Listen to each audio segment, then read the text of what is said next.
परिषद हमारे साथ आदित्य कुमार ठाकुर जी हैं, जो जाले नगर परिषद के डिप्टी चेयरमैन के दावेदार हैं। निश्चित तौर पे शुरू से ही इनकी रुचि समाज सेवा में रही है और यही कारण है कि आज लोगों के डिमांड पे इन्होंने खुद को प्रत्याशी घोषित किया था वार्ड के लिए, लेकिन जनता ने ये डिमांड किया कि नहीं, आप डिप्टी चेयरमैन के दावेदार हैं और आइए निश्चित तौर पे हम लोगों की सहयोग आपके साथ। आप जनता के द्वारा चुने हुए कैंडिडेट डिप्टी चेयरमैन जी। आज भी आपके यहाँ सबसे बड़ी और गंभीर समस्या क्या है जिसका समाधान विगत कई वर्षों में नहीं हो पाया? जल जमाव का समस्या है जी। सड़क की जर्जर हालत है, स्वास्थ्य सेवा नहीं है, बिजली की समस्या है। आपके नगर परिषद में जो सबसे बड़ी और गंभीर समस्या है वो है इनक्रोचमेंट जी, अतिक्रमण जिसको जी जी। और यही कारण है कि अगर लोग कहीं जाते हैं तो निश्चित तौर पे जाम से जूझना पड़ता है जी। और जाम एक गंभीर समस्या बनी हुई है जी जी। तो ये कहीं ना कहीं नगर परिषद के लिए एक बहुत बड़ी बात है कि अगर जीत के आते हैं चुनाव तो इनक्रोचमेंट खाली करवाना और नए इनक्रोचमेंट को रोकना निश्चित तौर पे बहुत मुश्किल है। उसके लिए क्या करेंगे? हम पहले जो है सो इसका जल जमाव है, सड़क की जो समस्या है उसको ठीक करते हुए इस पर भी अतिक्रमण के लिए भी काम करेंगे। आपके नगर परिषद में सर आज भी सार्वजनिक शौचालय की व्यवस्था नहीं है, विगत कितने वर्षों से नहीं है। जाले एक बड़ा मार्केट है और जो महिलाएं सुदूर देहात से मार्केटिंग के लिए जाती हैं तो उनके लिए एक गंभीर समस्या है। उसके लिए सार्वजनिक शौचालय की व्यवस्था करेंगे जिससे स्वच्छता में भी इंक्रीमेंट होगा। और ये प्रधानमंत्री जी का योजना भी है स्वच्छ भारत अभियान, उसके तहत मैं इस पर काम करूंगा। सड़क और पेयजल की क्या स्थिति है आपके यहाँ? पेयजल में नल जल में की योजना के तहत तो बहुत सारे जगह लगाए गए हैं नल जल, लेकिन उसमें पानी नहीं आ रहे हैं। बहुत सारे नल में पानी नहीं है, आज तक बहुत जगह नल ही नहीं लगे हैं जी। और जहाँ नल लगे हैं वहाँ पानी नहीं है उस नल में। सड़क और नाला की क्या स्थिति है? नाला भी यहाँ नहीं है, यही कारण है कि जल जमाव बना रहता है रोड में। सड़क की क्या स्थिति है आपकी? सड़क जो बना है वो जर्जर हालत है, उसकी रिपेयरिंग नहीं हो पा रही है जी। कुल मिला के अगर नगर परिषद की बात करें तो समस्या ही समस्या है इसमें बहुत।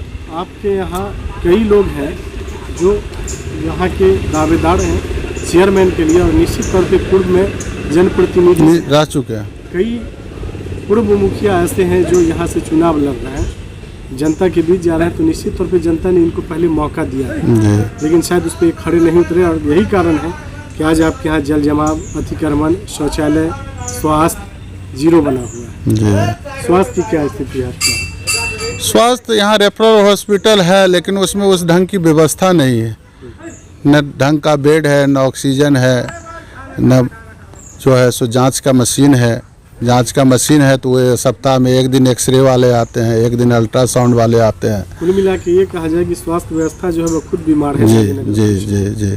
शिक्षा की क्या स्थिति है आपकी? शिक्षा में अपने पूरे 25 वार्ड है जहाँ 41,444 जनता, वहाँ एक हाई स्कूल है, एक मिडिल स्कूल है। निश्चित तौर पे बालिकाओं के लिए, लड़कियों के लिए अलग, लड़कियों का तो स्कूल ही नहीं है यहाँ। इसके लिए अलग व्यवस्था अलग व्यवस्था होने निश्चित होनी चाहिए। आप जनता के बीच जा रहे हैं, अपनी दावेदारी पेश कर रहे हैं, लोगों के बीच जाते हैं तो मुख्य रूप से इनकी समस्या क्या सामने आती है? यही समस्या, लूट खसोट हो रही है। जहाँ बाढ़ राहत मिलता है, लोग कहते हैं बाढ़ राहत मिलता है, 6,000 रुपया मिलता है, उसमें से 1,000 रुपया जो प्रतिनिधि है वो मांग लेता है कि मैंने अपने थ्रू ये करवाया है, जबकि ये सरकारी योजना जबकि आती है उसमें वो कहते हैं कि ये मैं अपने थ्रू आपको दिलवा रहा हूँ, जबकि उसमें कोई भूमिका उसकी नहीं है। 1,000 2,000 रुपया वसूल लेते हैं। शौचालय की व्यवस्था यही है जो आपको हम बता ही रहे हैं, जो नगर विकास मंत्री 2015 में सुरेश शर्मा जी थे मुजफ्फरपुर से, ये कि नहीं, और उनके जो दलाल लोग हैं यहाँ वो 2,000 रुपया 4,000 रुपया वसूल करके शौचालय में, और वो भी दावेदार है। ये विडम्बना है, ये बहुत बड़ा विडम्बना है।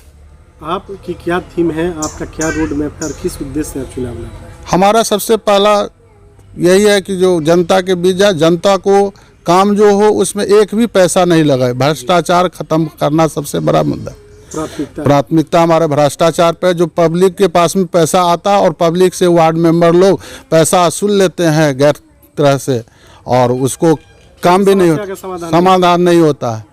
और जनता मजबूर है, मूर्ख है जनता, तो उसको थोड़ा सा अति बोल देता है कि जब भाई हमको कहा कि डराता है उसको कि जो नहीं अगर आप दीजिएगा पैसा तो आपको पैसा नहीं मिलेगा, वो डरा करके दे देता है पैसा उसको।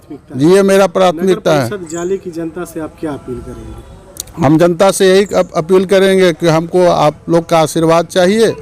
अगर हम आते हैं उस पोस्ट पर अगर जीत करके, तो मैं सबसे पहले इसको समाप्त करूंगा, भ्रष्टाचार को ख़त्म करूंगा। इसके बाद तो मैं सड़क नाला जो जल बेसिक ज़रूरत उसकी पूर्ति के लिए मैं लड़ूंगा। कामनाएं आपके साथ है, जनता आपको मौका देती है और आप चुनाव जीत जाते हैं। जी तो एज ए डिप्टी चेयरमैन आपकी सबसे पहली प्राथमिकता क्या होगी? सबसे पहली प्राथमिकता तो मैं बोला कि जनता के बीच जाऊंगा और यही अनाउंसमेंट करूंगा कि आपको आज से किसी भी, जैसे प्रधानमंत्री आवास योजना है उसमें भी जी उसमें जो है सो 20-20 हज़ार रुपया लोग पब्लिक से वसूल लेते हैं।